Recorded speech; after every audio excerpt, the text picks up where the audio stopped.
तमाशा भाग 23 सिंदबादचा रुख।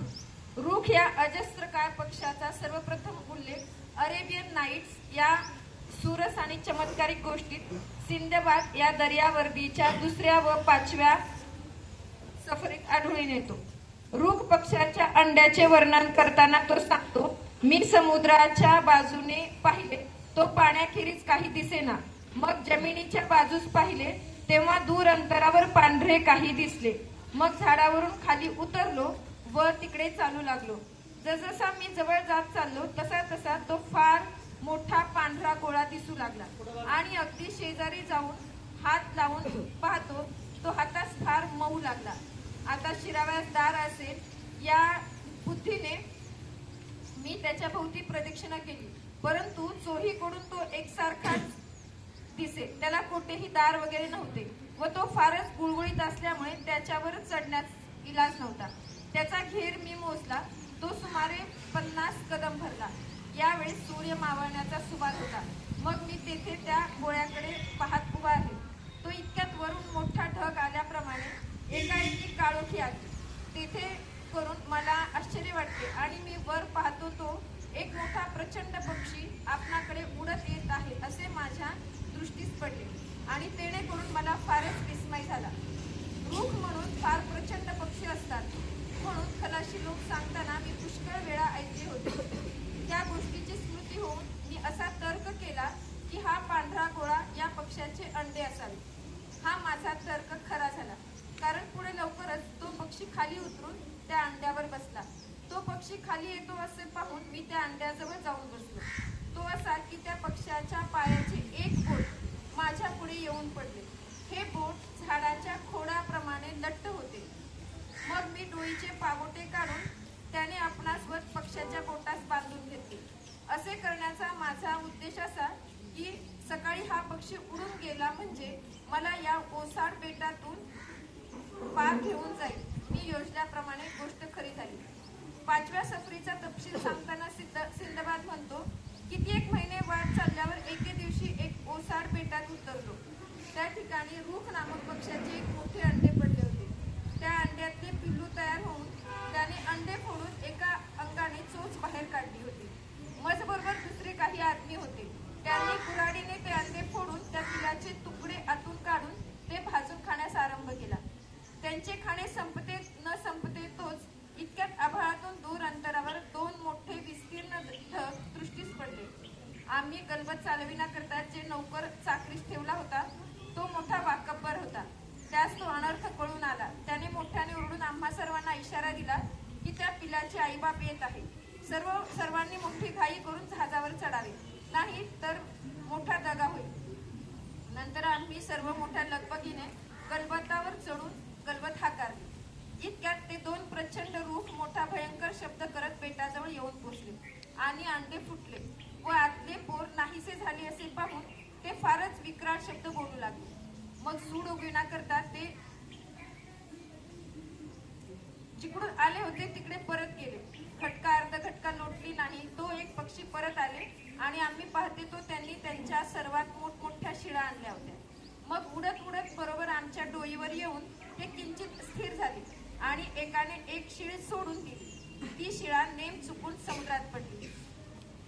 इतक्यात दुसऱ्या पक्षाने आपली शीळ अशी अचूक सोडली की ती गलबतावर पडून त्याचे तुकडे झाले। पार्शियन भाषेत असलेल्या अरेबियन नाईट्सच्या अनुवादात अरबी भाषेमध्ये सुमारे इसवी सन 850 मध्ये झाला। 13व्या शतकामध्ये झालेल्या मार्को पोलो या प्रवाशाने रुख पक्षाचे पुढील प्रमाणे वर्णन केले आहे। गरुडासारखा दिसणारा हा प्रचंड पक्षी आकाराचा होता। त्याच्या पंखाची लांबी 30 कदम होती। त्याच्या पिसाची लांबी 12 कदम होती। तो इतका शक्तिमान होता की आपल्या पंखात हत्तीला पकडून सहज उंच आकाशात नेतो। त्यास खाली जमिनीवर सोडून देताच त्याचा चेंदामेंदा झाल्यावर त्याला निवांतपणे खातो। राक्षसी पक्षी पाहिल्याचा उल्लेख पोलो करीत नाही, मात्र त्याच्या अस्तित्वाची खात्री करण्याकरता पोलोची धनी कुबाल खान याने एका देशातून त्या पक्षाचे पीस मागून घेतले। त्याची लांबी 90 स्पॅन होती। रुख पक्षी ज्या परिसरात आढळून येतो त्या परिसराच्या सुंदर वर्णनावरून तो प्रदेश मादागास्कर असावा असे अनुमान करतात। ज्या रूख पक्षाविषयी ही दंतकथा सांगितली जाते असा पक्षी त्या बेटात खरोखरच आढळून येत होता काय? आधुनिक पक्षीशास्त्रज्ञ अशा प्रकारच्या पक्षी भूतकाळात अस्तित्वात असल्याचे मान्य करीत नाहीत. युरोपमधील विद्वानांचे लक्ष रूख पक्षाकडे 1658 पर्यंत गेले नव्हते. 1661 मध्ये मादागास्कर येथील गव्हर्नर यांनी त्या बेटाचा संपूर्ण इतिहास लिहून ठेवला होता. त्यात तेथे आढळून येणाऱ्या वनस्पती, खनिजे, मासे, कीटक, पक्षी व पक्षी यांचा उल्लेख केला आहे. त्यातील एक नोंद अशी आहे: हा एक मोठा प्रचंड पक्षी असून तो अँपात्रेस लोकांच्या देशात आढळून येतो. शहामृग जशी अंडी घालतात तसा हा पक्षी अंडी देतो. तो शहामृगाच्या कुळातील असावा. येथील लोकांना त्याला पकडता येत नाही. या पक्षाला एकांत आवडतो. देशोदेशीच्या प्रवाशाकडून नित्य नवीन येणाऱ्या सुरस व चमत्कारिक गोष्टीमुळे हा अहवाल दुर्लक्षितच राहिला. कालांतराने त्याचा विसरही पडला. मादागास्कर बेटाचा प्रवास करणारे फ्रेंच प्रवासी यांनी 1832 मध्ये या पक्षाचे अंडे पाहिले. तेथील लोक त्याचा उपयोग पाण्याच्या बाटलीसकट करीत. आश्चर्यचकित व्हावे इतके ते अंडे मोठे होते. त्याची लांबी 1 फुटापेक्षा अधिक होती. आकार शहामृगाच्या अंड्यापेक्षा 6 पटीने मोठा होता. याने एक अंडे विकत घेऊन ते व्यापाऱ्यामार्फत पॅरिसला पाठवले. दुर्दैवानं ते गलबतला रोचले. येथे फुटून बुडाले. त्याबरोबर अंडेही हरवले.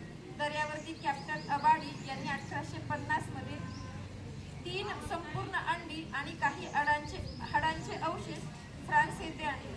युरोपमधील विद्वानांचे त्या गोष्टीकडे लक्ष वेधले. असामान्य अशी अंडी कोणत्या पक्षाची असावी याविषयी विद्वानात बरीच वर्ष वाद चालू होता. काही तज्ञांचे म्हणणे असे की ही अंडी गरुड पक्षाची असतील, कारण मार्को पोलोने त्यास उतारा दिला होता. काहींचा विचार असा होता की ही पक्षी म्हणजे मोठ्या आकाराचा पेंग्विन असावा. शेवटी मध्य मादागास्कर येथील दलदलीत प्रचंड आकार असलेल्या पक्षाची हाडे सापडली. यावरून निष्कर्ष काढला की उडता न येणाऱ्या शहामृगासारखा एक पक्षी असावा. त्याची उंची सुमारे 10 फूट होती. शास्त्रज्ञांनी त्याचे नाव ठेवले इपेऑर्निस. न्यूझीलंड येथे आढळणाऱ्या व कालांतराने नामशेष झालेल्या मोठ्या पक्षांपेक्षा हा पक्षी उंच नव्हता, परंतु शरीराने मोठा होता. सर्व पक्षात तो वजनदार होता. काहींच्या अंदाजाप्रमाणे त्याचे वजन 1000 पाऊंड असावे. झू क्वेस्ट व द मादागास्कर हे डेव्हिड ॲटनबरोचे पुस्तक 1961 मध्ये प्रसिद्ध झाले. मादागास्कर बेटात त्याने रूख पक्षाचा शोध घेण्याचा प्रयत्न केला. लिंटा नदीच्या वाळवंटात त्याच्या अंड्याच्या अवशेषांचा शोध व चौकशी करीत असता त्याला त्या पक्षाच्या अंड्याच्या कवचाचे तुकडे आढळून आले. या शेष मोहिमेत एका ठिकाणी त्याला संपूर्ण अंड्याच्या कवचाचे तुकडे मिळाले. चिकटपट्टीने ते तुकडे जोडले असता त्यातून पूर्ण अंडे साकार झाले. त्याचा खेद 27 इंच होता. दोन्ही टोकाच्या अंडाकाराचा परिघ 32.5 इंच होता. हा पक्षी नामशेष का झाला याचे कारण देताना ॲटनबरो लिहितो की उत्तरोत्तर हवामानातील बदलामुळे हा पक्षी नष्ट झाला असावा. लिंटा नदीच्या विस्तीर्ण पात्राचे आता वाळवंटात रूपांतर झाले आहे. त्या पक्षाचे प्रचंड वजन व त्या प्रमाणात असलेल्या हाडांचा आकार पाहून शास्त्रज्ञांना वाटते की पक्षाचे निवासस्थान दलदलीत असावे. हवामानातील प्रतिकूल बदलामुळे त्या पक्षाचे नैसर्गिक निवासस्थान नष्ट झाले. त्याबरोबर हा पक्षी काळाच्या पडद्याआड गेला. अरब व्यापारी मोझांबीच्या कालव्यातून होडीने प्रवास करीत असता मादागास्कर समुद्र किनाऱ्यावरील मासे पाळणारे कोळी डोंगीतून जाताना गोडे पाणी अंड्याच्या बाटल्याने अरब व्यापाऱ्यांनी अशा उपयोगात आणणाऱ्या बाटल्या पाहिल्या होत्या. यातूनच या आश्चर्यकारक दंतकथेचा उगम झाला असावा. मार्को पोलो यांनी आपल्या प्रवास वृत्तांतात केलेल्या प्रचंड पक्षाच्या वर्णनामुळे ही कल्पित कथेला जन्म दिला असावा. माझा अनुभव असा की दंतकथे सत्याचा अंश असतो. रूख पक्षाच्या इपॉर्निसशी संबंध आहेच. रिचर्ड कॅरिंग्टन याने परमेट्स अँड मॅस्टोडॉन्स या ग्रंथात रूख पक्षाविषयी सविस्तर लिहिलेले आहे. कथेतील रूख पक्षाने सिंदबादच्या गलबतावर मोठमोठ्या शिळा फेकल्या, परिणामी गलबत बुडाली. याविषयी स्पष्टीकरण करताना तो लिहितो की त्या शिळा म्हणजे आकाशातून पडलेल्या उल्का असाव्यात. आकाशातून पडणाऱ्या उल्का शिळांचा संबंध आदिवासींनी या रूख पक्षाशी जोडला. कुबाल खानच्या लोकांनी मादागास्कर बेटातून रूख पक्षांचे पीस आणले. ते वास्तविक ताडाची एक फांदी होती. या ताडाची उंची 50 फुटांहून अधिक असते. शेंड्याला 7-8 फांद्या असतात। या फांदींचा आकार रुख पक्ष्याच्या पिसासारखा असतो। एकूण या दंतकथेची जी जडणघडण झाली आहे ती